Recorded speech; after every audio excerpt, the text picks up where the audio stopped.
আসসালামু আলাইকুম ছোট্ট বন্ধুরা, কেমন আছো সবাই? আশা করি সবাই অনেক ভালো আছো। আজকে আমরা পাঠ ২৪ নিয়ে আলোচনা করব। আর পাঠ ২৪-এ আমরা একটা ছড়া পড়ব। ছড়াটির নাম হলো তাল গাছ। লিখেছেন রবীন্দ্রনাথ ঠাকুর। তাল গাছ এক পায়ে দাঁড়িয়ে, সব গাছ ছাড়িয়ে, উঁকি মারে আকাশে। মনে সাধ, কালো মেঘ ফুরে যায়, একবারে উড়ে যায়, কোথায় পাবে পাকা সে। তাই তো সে ঠিক তার মাথাতে, গোল গোল পাতাতে ইচ্ছাটি মেলে তার। মনে মনে ভাবে, বুঝি জানা এই, উড়ে যেতে মানা নেই, বাঁশিখানি ফেলে তার।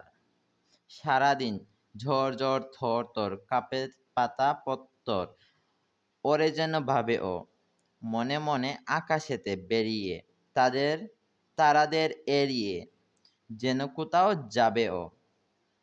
তারপরে হাওয়া যেই নেমে যায়, পাতা কাঁপা থেমে যায়, ফেরে তার মনটি যেইভাবে, মাঝে হয় মাটি তার। ভালো লাগে আরবার পৃথিবীর কোনটি। তারপরে দেখো বন্ধুরা, এই এই ছড়াটি শেষে কিছু শব্দার্থ দেয়া আছে। শব্দার্থ হতে বলছে স্বাদ। স্বাদ অর্থ হলো ইচ্ছা। ফুরে, ফুরে অর্থ হলো ভেদ করে। পত্তর, পত্তর মানে হলো পাতা বা পত্র। আরবার, আরবার মানে হলো আবার। তারপরে দেখো বন্ধুরা বলছে বাক্য বলি ও লিখি। দেখো বন্ধুরা, এখানে কিছু শব্দ দিয়ে দিছে। এই শব্দগুলা দিয়ে তোমাদেরকে কি করতে হবে? বাক্য বানাতে হবে। এই যে তাল গাছ, আমরা তাল গাছ দিয়ে বাক্য বানিয়েছি। মেঘ, এই যে মেঘ দিয়ে বাক্য বানিয়েছি। ইচ্ছা, ইচ্ছা দিয়ে বাক্য বানিয়েছি। তোমরা কিন্তু হুবহু কপি না করে তোমরা নিজেরা চেষ্টা করবা নিজেদের মতো করে বাক্য বানানোর। ওকে, তো প্রথমটা হলো তাল গাছ। আমরা তাল গাছ দিয়ে বানিয়েছি, তাল গাছ অনেক উঁচু হয়। দ্বিতীয়টা হলো মেঘ, মেঘ দিয়ে বানিয়েছি আকাশে মেঘ ভেসে বেড়ায়। ইচ্ছা, ইচ্ছা দিয়ে আমরা বানাইছি আমার বই পড়ার ইচ্ছা আছে। ঝড়ঝড়, ঝড়ঝড় হাওয়ায় গাছ দুলছে। হাওয়া, আজ ঠান্ডা হাওয়া বইছে। পৃথিবী, পৃথিবী খুব সুন্দর। এরপরে দেখো বন্ধুরা, দুইয়ে বলছে আমার চেনা 5টি গাছের নাম বলি ও লিখি। তোমরা যে কোনো 5টি গাছের নাম লিখে দিবা। ওকে, যেমন ধরো আম গাছ, নারকেল গাছ, কাঁঠাল গাছ, তার পেয়ারা গাছ, এরকম তোমরা যে কোনো 5টা গাছের নাম লিখে দিবা। এরপরে বলছে যুক্তবর্ণ ভেঙে লিখি। এইখানে দেখো শব্দ দেয়া আছে, কিছু শব্দ দেয়া আছে। ইচ্ছা, ইচ্ছাতে যুক্তবর্ণ হলো এইটাই যে একসাথে যুক্ত হয়ে আছে, এটা হলো যুক্তবর্ণ।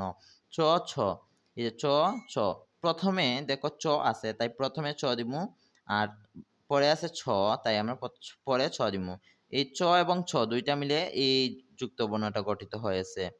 তারপরে থর, এই যে এইখানে কি আছে, প্রথমে ত আছে তাই ত দিছি, পরে থ আছে পরে থ দিছি। যে ত এবং থ এই দুইটা শব্দ মিলে কি হয়, থয় থয়, এইটা যুক্তবর্ণ গঠিত করে। আর প্রত্যর, এই যে এখানে দেখো ত, ত যুক্ত, এইটা হলো যুক্তবর্ণ, এটা ভাঙলে হয় ত যুগ ত। চারে বলছে কবিতাটি দেখে দেখে সুন্দর করে বলি। এই যে কবিতাটি কি করবা তোমরা, বুঝে বুঝে একবার পড়ে নিবা। ওকে, সুন্দর করে পড়বা। তারপরে বুঝে নেই। উকি মারে আকাশে, উকি মারে আকাশে মানে হলো মুখ বাড়িয়ে আকাশ দেখে। মেঘ ফুরে যায়, মেঘ ফুরে যায় মানে হলো মেঘ ফুটো করে উপরে উঠে যায়।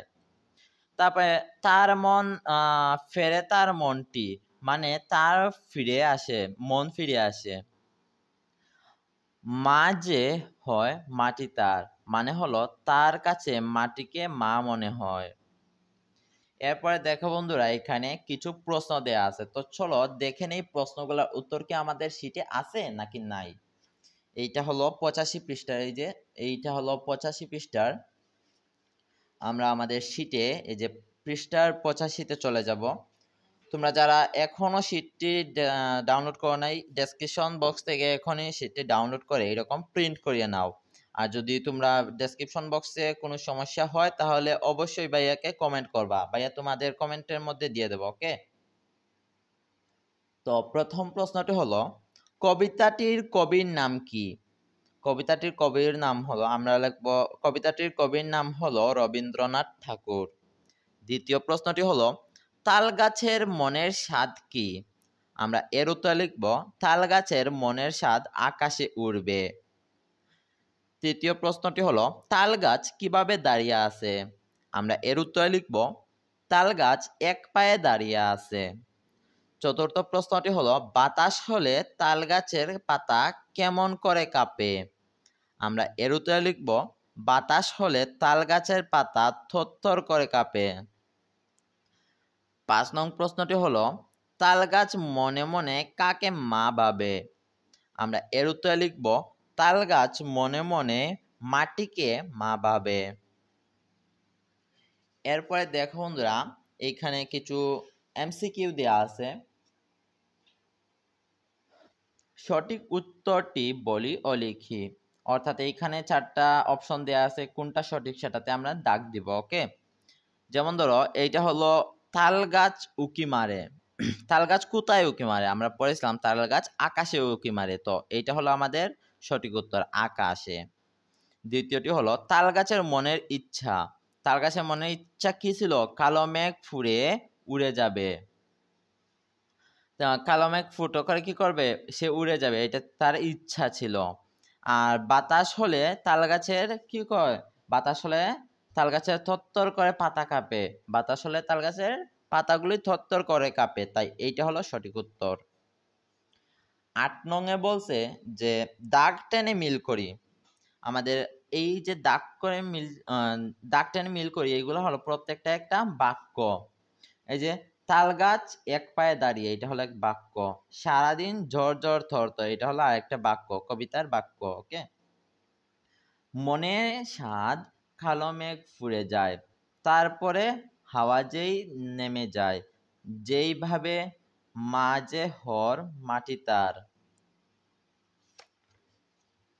তারপরে দেখো বন্ধুরা, ৯ নং এ দেয়া আছে একটি গাছের বিবরণ লিখি।